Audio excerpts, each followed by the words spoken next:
The scent of ginger and star anise was a ghost in the dusty streets of Redemption, Nevada, a memory of a place half a world away.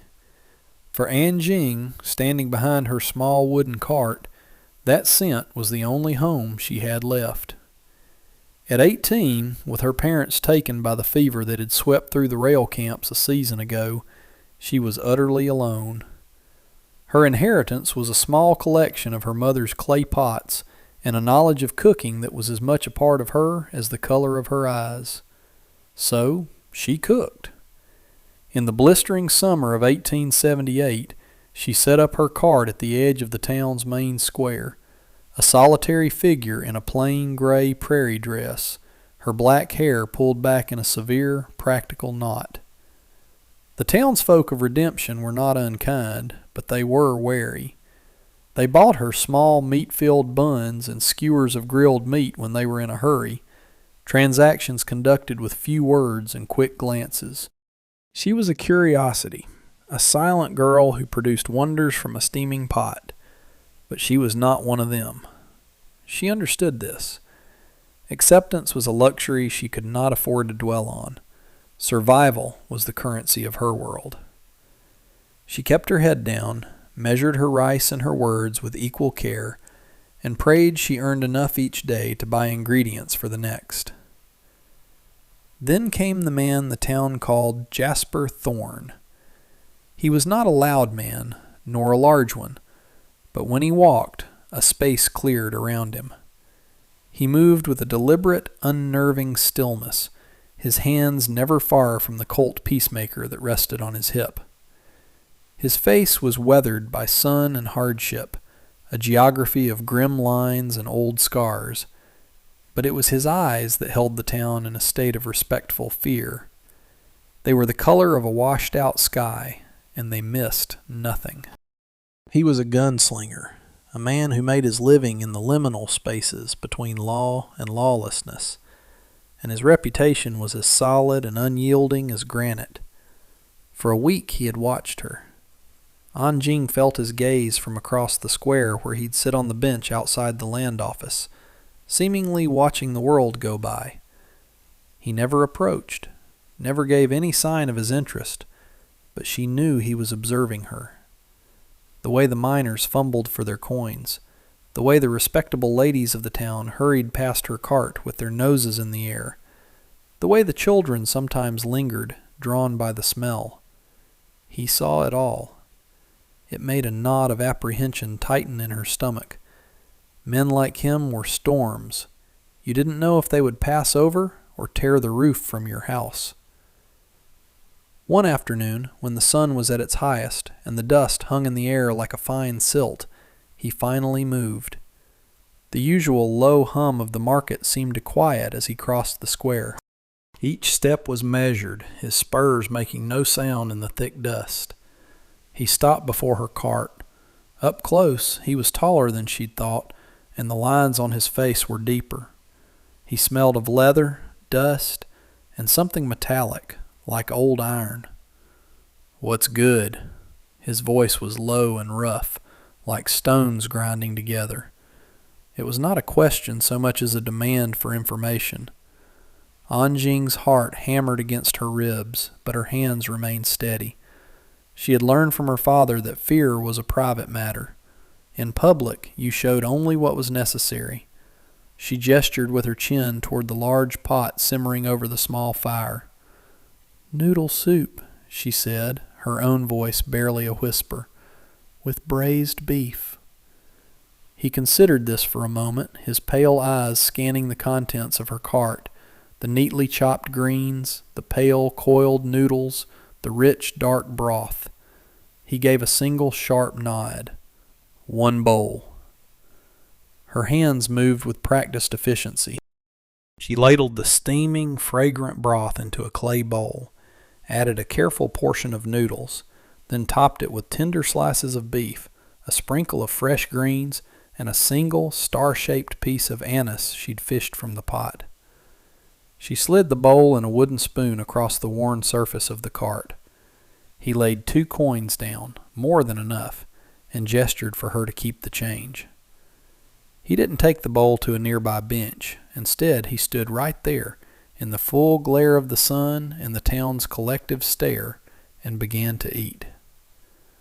Aning busied herself, wiping down a surface that was already clean, her gaze fixed on her own hands.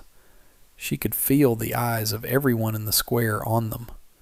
She expected him to eat quickly, the way most men here did, as if food were just fuel. But he didn't.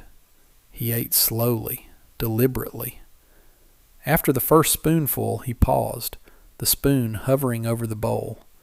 His entire body went rigid. Aning risked a glance up at him.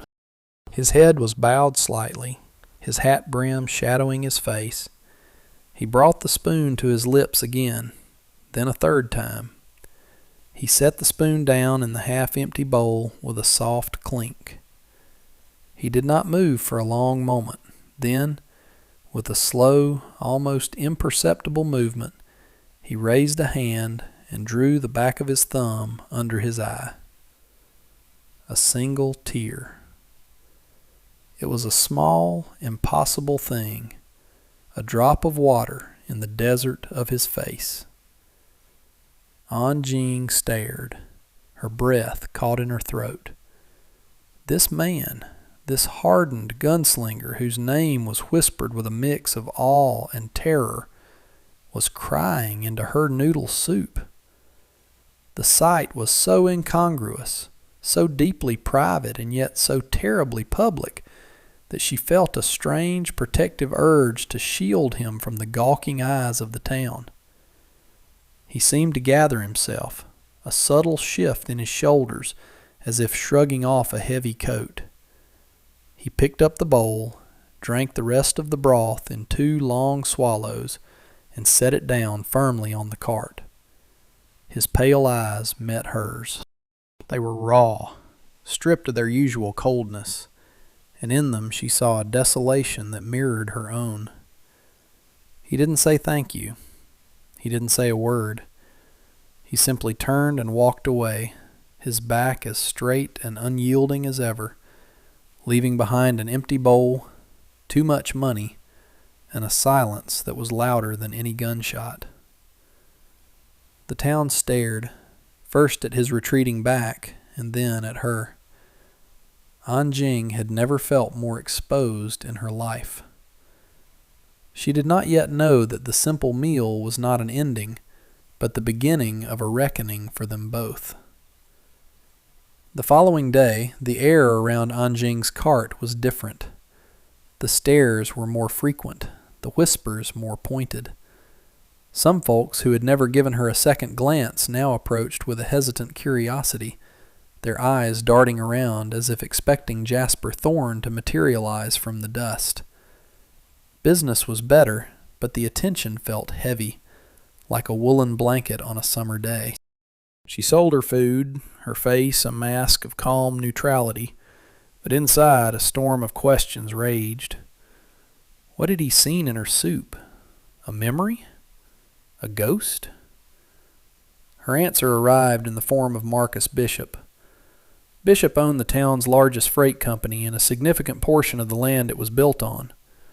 He was a man who confused his wealth with worth, and he walked with the swagger of someone who believed the world owed him its deference. He was large and florid, his expensive suit always looking a size too tight, a sheen of sweat perpetually on his brow. He stopped his leisurely stroll directly in front of her cart, blocking the sun. "Well now," he boomed, his voice oozing a false cordiality that made Aning's skin crawl.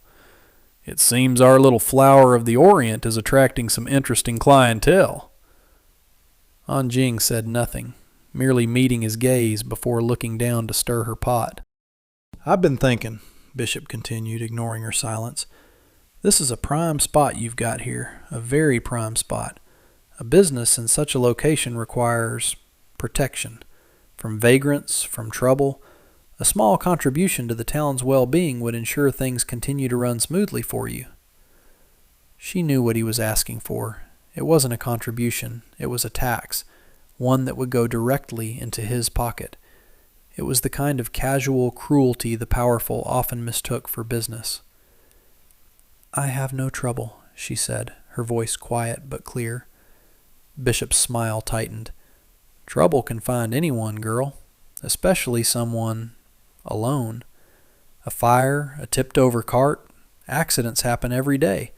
$1 a week would make sure no accidents happen to you." It was more than she could afford, and they both knew it. It was meant to break her, to force her out. She lifted her chin, her dark eyes holding his. "My parents taught me not to pay for something I do not need. I am fine on my own." "Are you now?" Bishop took a step closer, his bulk looming over her. He reached out a thick-fingered hand and poked the side of her steaming pot. "This is a flimsy setup. A strong wind could take it." "Then I will build it again." His face darkened with anger. He was not used to being defied, least of all by someone he considered so far beneath him. "You're a stubborn one. Maybe you need a more direct lesson in how things work in redemption." He raised his hand as if to sweep the bowls from her cart. "I wouldn't." The voice was quiet, but it cut through the afternoon heat like a shard of ice. Jasper Thorne stood 10 feet away, his thumbs hooked in his belt. He hadn't been there a second ago. He seemed to have simply appeared, a mirage of retribution shimmering in the heat. Marcus Bishop froze, his hand hovering in mid-air. He turned slowly, his bravado evaporating like a puddle in the sun. "Thorne, this is no concern of yours, just a business matter." "It is now," Jasper said, taking a slow step forward. He didn't look at Bishop. His pale eyes were fixed on Aning, a flicker of something unreadable in their depths. "The lady said she doesn't need your protection. I'd consider that the end of the matter." "Now see here," Bishop blustered, trying to reclaim some of his authority. "This is my town. I won't be told what to do by a hired gun." Jasper's gaze finally shifted to Bishop, and the coldness in it was absolute. "You own some buildings, Bishop. You don't own the air, and you don't own the people. Leave her be." He didn't raise his voice. He didn't have to. The threat was plain, hanging in the silence between them. It was not a threat of a lawsuit or a fistfight. It was a promise of a final, deadly conclusion. The square had gone utterly silent. Everyone was watching. Marcus Bishop, a man who ruled by bluster and intimidation, was being faced down by a man who ruled by quiet, lethal competence. For a long moment, Bishop's face cycled through shades of red and purple. Humiliation warred with self-preservation. Self-preservation won. With a strangled curse, Bishop lowered his hand. "This isn't over," he snarled, not at Jasper, but at Aning. He then turned and stalked away, his dignity in tatters. The tension in the square broke. People began to talk again, but their eyes kept flicking between the quiet gunslinger and the girl at the food cart. Jasper walked the remaining steps to her cart. He looked at the pot of soup, then at her. Her hands were gripping the edge of the cart so tightly her knuckles were white, but she stood tall. "Thank you," she said softly. He gave a slight nod. "A man like Bishop," he said, his voice low enough that only she could hear, "he doesn't forget being shamed in public. He'll find another way." He reached into his pocket and placed a silver dollar on the cart for tomorrow's soup. He turned and left before she could protest. Aning watched him go, the heavy coin warm in her palm. The immediate danger had passed, but his words lingered like a chill. A bigger threat was now visible, and she was standing directly in its path. That evening, as she was packing her cart to leave, he appeared again at the edge of the now empty square. The sun was setting, painting the sky in bruised shades of orange and purple. This time there were no crowds, no prying eyes. "Walk with me," he said. It wasn't a request. She hesitated for only a second before nodding. She fell into step beside him, and they walked in silence toward the small creek that marked the town's southern edge. The silence between them was not uncomfortable. It was a shared space, weighted with unspoken things. They stopped by the water's edge where the cottonwoods grew thick. The sound of the creek was a gentle murmur. "Why?" she finally asked. "Why did you help me?" He didn't answer right away. He picked up a flat, smooth stone and turned it over in his calloused fingers. "The soup you make," he began, his voice softer than she'd ever heard it. "My mother made a soup like that. The same smell, the same taste." He looked out over the water, but she knew he was seeing something else entirely. "I wasn't raised out here. I was born in a port city, far from these mountains. My mother, she came from a place even farther away. She was a cook on a ship, and my father was a sailor. She had a small kitchen near the docks. She could make a feast out of fish heads and yesterday's bread. But her best dish was a noodle soup. She called it her memory soup." Aning listened, captivated. She was seeing a new map being drawn over his weathered face, a history she never could have imagined. "She used ginger and that star-shaped spice," he continued. "She said it reminded her of home. She was always homesick. She died when I was 12. Fever. After that, my father took to the sea and never came back. I've been on my own since. For 20 years, I haven't tasted anything that even came close to her cooking. I thought the memory was gone for good." He looked at her then, and the desolation she'd seen in his eyes the day before was now laid bare. It was the profound grief of a boy who had lost everything. "When I tasted your soup, it was like she was standing right next to me. For a minute, I wasn't here. I was a boy in her kitchen again, safe." He closed his hand around the stone in his palm. "She used to keep a stone like this from a river near her village in her apron pocket. Said it kept her grounded." He opened his hand and showed it to Aning. It was a simple gray river stone, worn smooth by time and touch. Aning felt a profound ache of empathy for him. His loneliness was a mirror of her own. "My mother taught me," she said quietly.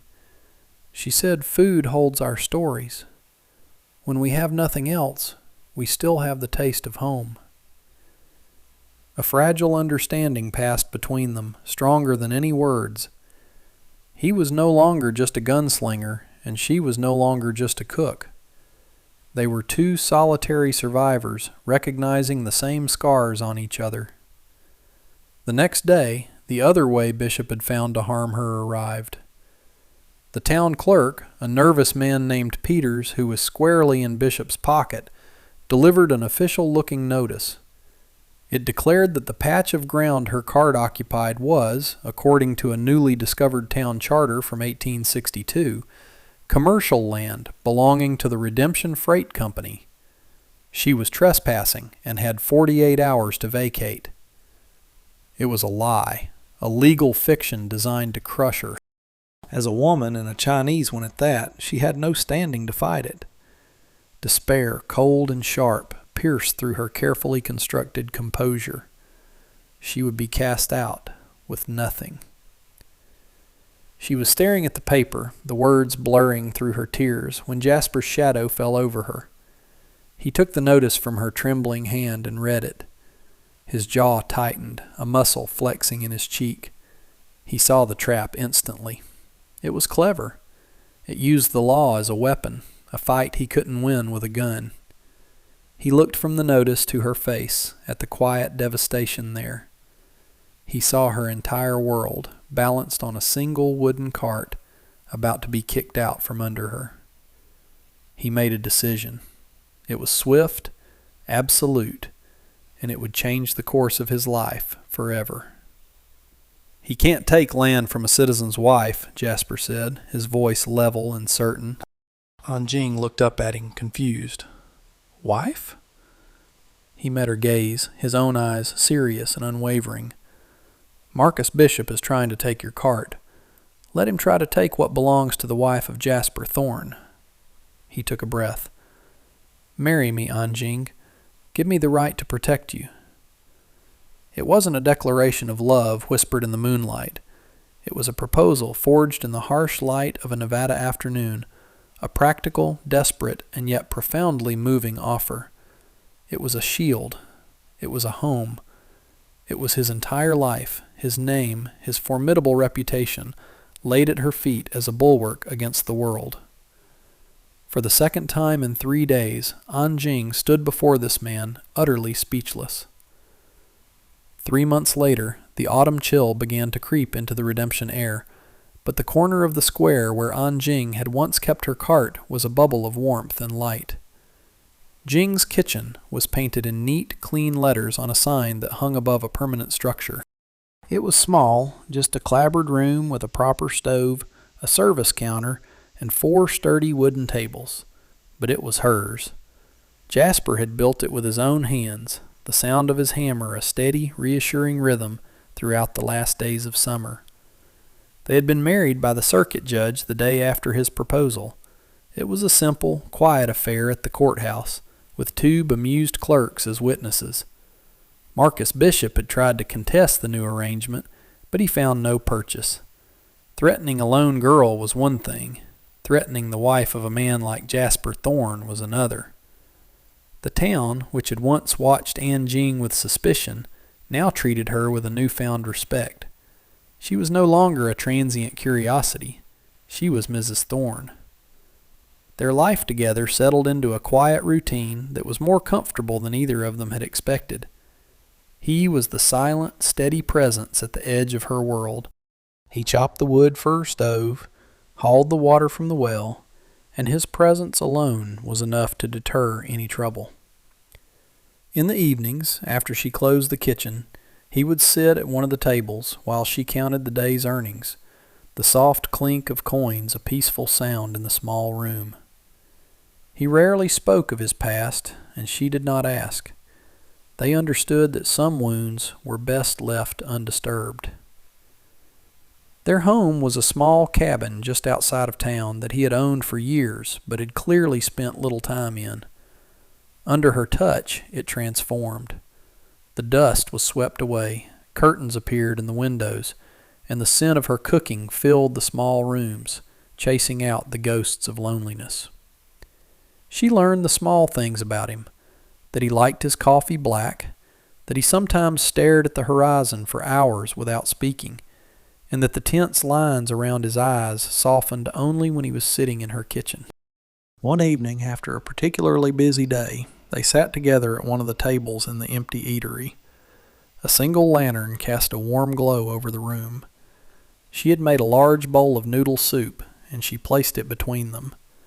It was a familiar ritual, a quiet communion that had replaced the need for conversation. He ate slowly, the way he had that first day, but this time was different. There was no tension in his shoulders, no storm in his eyes. He looked across the table at her, his gaze gentle. The gunslinger was gone, and in his place was just a man, a husband. "I never thought," he said, his voice low, "that I'd ever have a home again." "You did not have a home," Aning replied softly, a small smile touching her lips. "You built one." He looked around the small kitchen, at the sturdy walls he had raised, at the warm light, at the woman sitting across from him. He knew she was not just talking about the building. A home was not just wood and nails. It was a place where the ghosts of the past could finally rest. It was the quiet certainty of knowing there was a table waiting for you at the end of the day. He picked up his spoon and took another mouthful of soup. The taste was no longer a painful memory of what was lost. It was the comforting, solid taste of his life, right here, right now. He looked at his wife, her face serene in the lantern light, and he felt something loosen in his chest. A knot of grief he had carried for 20 years finally coming undone. There was no tear this time. There was only a quiet, profound sense of peace. He had come to her cart seeking a memory and had found a future instead. And that brings us to the end of this one. If you stayed with me all the way through, thank you. Stories like this one only get told because folks like you sit down and listen. If you liked what you heard, go ahead and hit that like button. And if you want more stories from the old frontier, subscribe so you don't miss the next one. Until then, take care of yourself, and thanks again for being here.